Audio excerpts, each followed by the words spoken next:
Hi hello ಎಲ್ಲ ನನ್ನ ಪ್ರೀತಿಯ ಸ್ನೇಹಿತರೆ, ಮತ್ತೊಮ್ಮೆ ನಿಮಗೆ ಸುಲ್ತಾನ್ ಯೂಟ್ಯೂಬ್ ಚಾನಲ್ಗೆ ನಿಮಗೆಲ್ಲರಿಗೂ ಸ್ವಾಗತ. ಬನ್ನಿ ಕತೆ ಕಡೆ ಹೋಗೋಣ. ಕತೆ ಏನಪ್ಪ ಅಂತಂದರೆ, ಇದು ನನ್ನ ಫ್ರೆಂಡ್ ಒಬ್ಬ ಅಣ್ಣನ ಲೈಫಲ್ಲಿ ಆದಂಥ ಒಂದು ನೈಜ ಘಟನೆ ಅಂತಲೇ ಹೇಳ್ಬೋದು. ಯಾಕಂದರೆ ಅವರು ಬಂದು ಒಬ್ಬ ಆ್ಯಂಬುಲೆನ್ಸ್ ಡ್ರೈವರ್ ಆಗಿರ್ತಾರೆ. ಅವ್ರ ಲೈಫಲ್ಲಿ ಆದಂಥ ಫಸ್ಟ್ ಎಕ್ಸ್ಪೀರಿಯನ್ಸ್, ಇದು ಒಂದು ದೆವ್ವದ ಘಟನೆ ಅಂತ ಹೇಳ್ಬೋದು.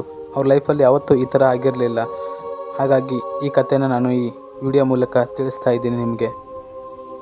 ಇವರೇ ಆ ಆ್ಯಂಬುಲೆನ್ಸ್ ಡ್ರೈವರ್ ರಾಜು ಅಂತ ಹೇಳಿ. ರಾಜು ಅವರು ಅವರ ಫ್ಯಾಮಿಲಿ ಜೊತೆ ಮಾತಾಡ್ತಾ ಇರ್ತಾರೆ. ಸಡನ್ನಾಗಿ ಅವರಿಗೆ ಹಾಸ್ಪಿಟಲ್ ಕಡೆಯಿಂದ, ಅಂದರೆ ಡಾಕ್ಟರ್ ಶರ್ಮಾ ಅವ್ರ ಕಡೆಯಿಂದ ಇವರಿಗೆ ಒಂದು ಕಾಲ್ ಬರುತ್ತೆ.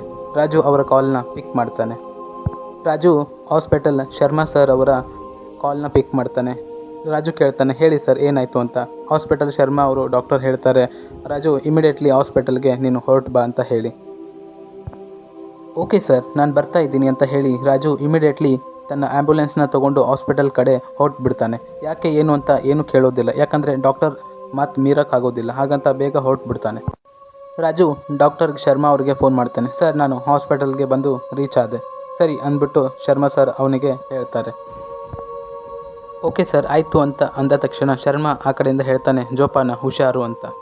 ಆಯ್ತು ಸರ್ ಅಂತ ಆ ನರ್ಸ್ಗಳು ಆ ಪೇಷಂಟನ್ನು ಅವನ ಆ್ಯಂಬುಲೆನ್ಸ್ಗೆ ತಂದು ಶಿಫ್ಟ್ ಮಾಡ್ತಾರೆ. ಅವನು ಆ ಪೇಷಂಟನ್ನು ತನ್ನ ಆ್ಯಂಬುಲೆನ್ಸ್ ಒಳಗಡೆ ಶಿಫ್ಟ್ ಮಾಡಿಕೊಂಡು ತನ್ನ ದಾರಿ ಹಿಡಿಯುತ್ತಾ ಅವನು ಹೋಗ್ತಾನೆ.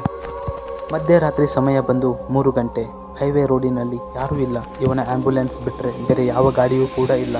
ತುಂಬ ಸೊಂಪಾದ ರೂಟು ತಗೊಂಡು ಅವನು ನಿಧಾನವಾಗಿ ತನ್ನ ಆ್ಯಂಬುಲೆನ್ಸಲ್ಲಿ ನಿಧಾನವಾಗಿ ಹೋಗ್ತಾ ಇರ್ತಾನೆ. ಇದ್ದಕ್ಕಿದ್ದಂತೆ ಗಾಡಿ ಹಿಂದೆ ತುಂಬ ಸೌಂಡ್ ಬರೋಕ್ಕೆ ಸ್ಟಾರ್ಟ್ ಆಗುತ್ತೆ.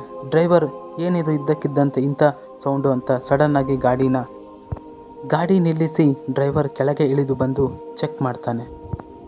ಸುತ್ತಮುತ್ತ ಏನೂ ಇಲ್ಲ. ಇವನೊಬ್ಬನದೇ ಗಾಡಿ. ಏನು ಇದು, ಎಲ್ಲಿಂದ ಬಂತು ಸೌಂಡು ಅಂತ ತುಂಬ ಗಾಬರಿಯಾಗಿ ಬಿಡ್ತಾನೆ. ಒಂದು ಸಲ ಒಳಗಡೆ ಇರುವ ಶವ ಸರಿಯಾಗಿ ಇದೆಯಾ ಎಂದು ಚೆಕ್ ಮಾಡ್ತಾನೆ. ಒಂದೇ ಕ್ಷಣಕ್ಕೆ ಅಲ್ಲಿ ಇದ್ದಂಥ ಸಿಚುವೇಶನ್ ನೋಡಿ ಡ್ರೈವರ್ ತುಂಬಾ ಗಾಬರಿಗೊಂಡು ಬಿಡ್ತಾನೆ. ಯಾಕೆ ಅಂತ ಅಂದರೆ ಆ ದೃಶ್ಯ ಅಷ್ಟೊಂದು ಭಯಾನಕವಾಗಿತ್ತು.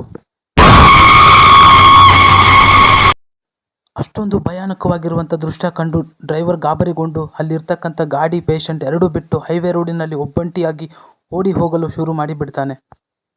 ಈ ಸ್ಟೋರಿ ವಿಡಿಯೋ ನಿಮಗೆ ತುಂಬ ಇಷ್ಟವಾದರೆ ಲೈಕ್ ಮಾಡಿ, ಶೇರ್ ಮಾಡಿ, ಸಬ್ಸ್ಕ್ರೈಬ್ ಮಾಡಿ, ಹಾಗೆ ಸಪೋರ್ಟ್ ಮಾಡಿ. ಮತ್ತು ನೆಕ್ಸ್ಟ್ ಪಾರ್ಟ್ ಬೇಕು ಅಂತಂದರೆ ದಯವಿಟ್ಟು ಕಮೆಂಟ್ ಮಾಡಿ. ನೆಕ್ಸ್ಟ್ ಪಾರ್ಟ್ ಕೂಡ ಬೇಗ ತರ್ತೀನಿ. ಅಲ್ಲಿವರೆಗೂ ಸಿಗೋಣ. ಟಾಟಾ, ಬಾಯ್.